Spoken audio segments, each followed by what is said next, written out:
So this week, a new trailer dropped for Bestiarum Miniatures release of Crimson Grove Abbey.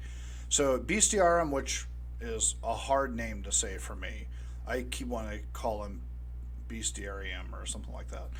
They typically put out like monsters. Like you'll see them on My Mini Factory or on Patreon, and they'll put out really gross monsters, which this line still represents pretty well. But this line definitely hits on some aesthetical art things that are totally worth bringing up. So I'd like to go through the trailer, kind of pause things minute to minute, and kind of give you a little bit of commentary because there's been a lot of influence that is very specific in this line, and it makes it very exciting. So let's take a look. Crimson Grove Abbey is the name of it. And I muted the sound just so that we can talk about it. Here's the first guy they show, the Knight of the Bell. This is fantastic. Really, really beautiful. This is all Spanish Gothic architecture look and feel. This could literally have been ripped right off of a cathedral. And it's a great harmonizing of a couple different aesthetics, and we'll get into that in a minute when we hit one of the later guys. But you've got these elongated bells which work really well, and they're thematic throughout the whole line. So the bell kind of repeats itself as a catalog piece. The shield is amazing. I feel like this is a new thing with a lot of these new releases from these designers, is really going nuts on the shields. And I don't know if the shields are being printed separately, which would make sense, but they're highly detailed. There's one that came out from Raven Twin recently that I'll do in a future video of knights, and the ornamentation on the shields is insane. And this is very close to the same kind of work. I mean, it's very, very nice. But this is all Spanish Gothic architecture is definitely an aspect of this work. But they're mixing it with a few other aesthetics, and that's what makes it really exciting, is that they're mixing it with a bit of giacometti, which we'll get into a second, and they're also mixing it with a bit of like teasing the pointy hats being kind of an archaic downside for at least the American audience, being like Ku Klux Klan and things like that. But it has an ominous feel to it, and we'll go over that in a second. But great first figure in the video. Great figure to start with, too. It makes perfect sense. This is kind of a unit, it looks like, or a group shot, if you will. This is the Deacon. Deacon looks awesome. All I can think is Nurgle. These guys are going to be great Nurgle proxies for somebody. But I love the staff. I love look at the ornamentation on the actual staff handle.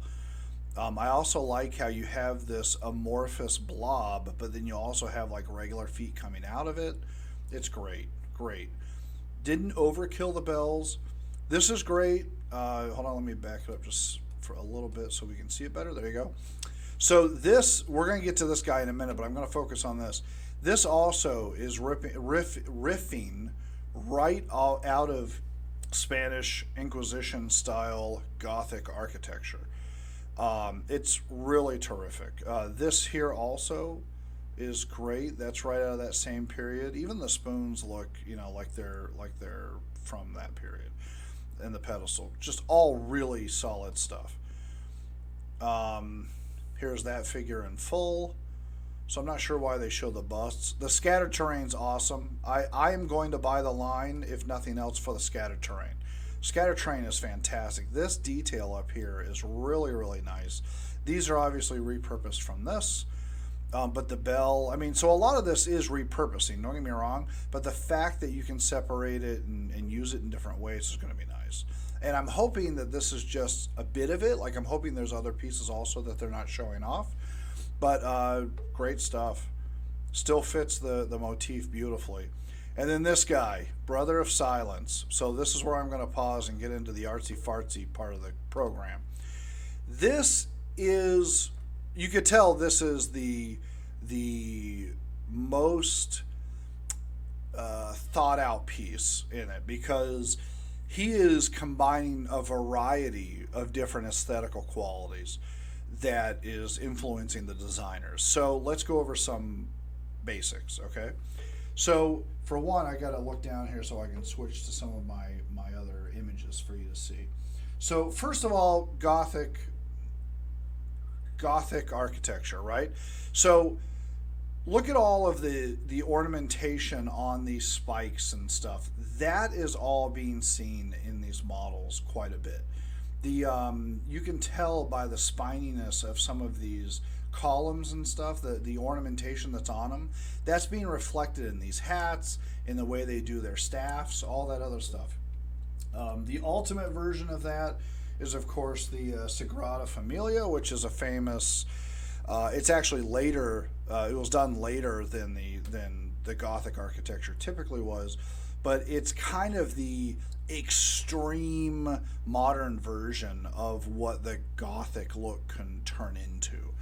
And this is definitely influenced by all of that. I mean, this is easily, they looked at a cathedral in Spain and was like, let's make all of that into their armor. And then the other thing that I thought was interesting to bring up is two things. First, the pointy hats, right?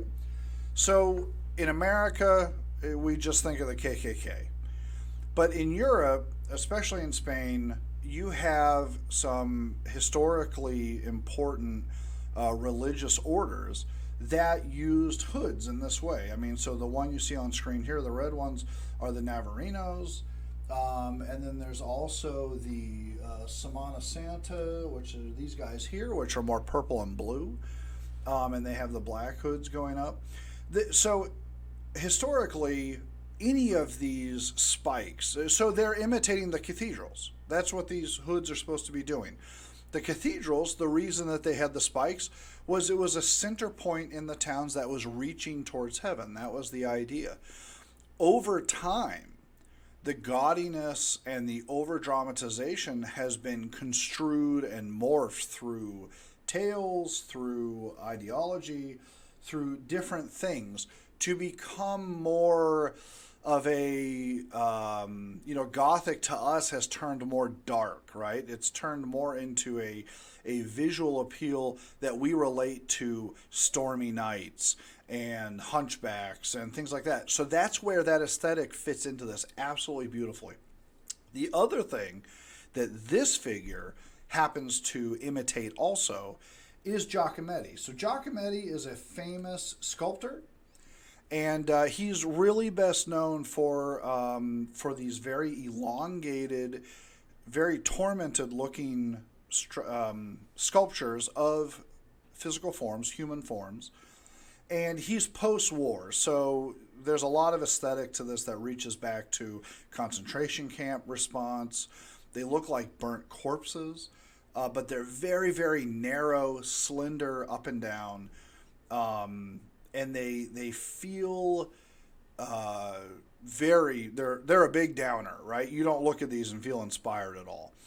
But you can easily tell how this line is being influenced by mashing up some of those two different things together. The Spanish architecture and the Gothic look is really feeding into the design quality of armor and the swords and things like that. And meanwhile, the more Nurgly aspect of it is definitely being influenced by the Giacometti stuff. And then they mash that all together. And you can even, the mashing goes as far as even the coloring they show for the display of this off yellow with the stain, the sepia kind of stain on it. That just feeds right into those two clashing aesthetics. And it works beautifully. It works absolutely beautifully.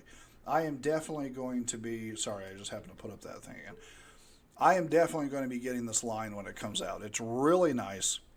Like I said before, I think that it would work beautifully for someone looking for an interesting proxy for Nurgle armies, but I could see it being used for a variety of things. You could use the little guys that they had here. Hold on, if I can just go back right here. I mean, I could see those being a number of different things for different gaming platforms. I mean, I always happen to think of Warhammer, but Dungeons and Dragons, for a Frostgrave kind of game, There's any number of games that you could use this kind of stuff for. It's really, really thematic and really, I don't want to say beautiful because obviously it's meant to be grotesque, but it's beautifully grotesque. And then they add in D&D integration, which is nice. So anyways, I thought I would do a quick review really of the video release. I can't wait to get this line. I think it's going to be really nice. And when I print it out, I will show you how it came out. That's that. If you like what you saw here today, please subscribe. Hit the subscription button and then also hit the bell so you can get notified. And I'm going to be doing more of these because all of these Patreon designers are basically putting out new runs every month. And I follow about 10 or 12 of them. And every month there's something, not all of them are hits, but quite often there's at least one worth talking about. So I'll be doing more. Thanks.